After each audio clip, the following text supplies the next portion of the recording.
You ask Tiger to solve. This deals with linear equations with one unknown.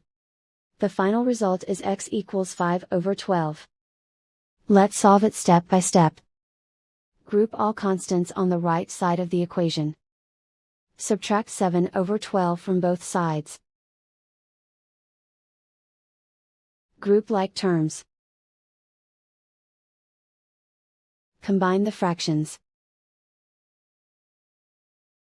Combine the numerators. Reduce the zero numerator. Simplify the arithmetic. Find the lowest common denominator. Multiply the denominators. Multiply the numerators. Combine the fractions.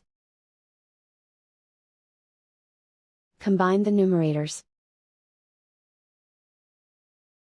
Convert the x into a positive number. Multiply both sides by -1. Remove the ones.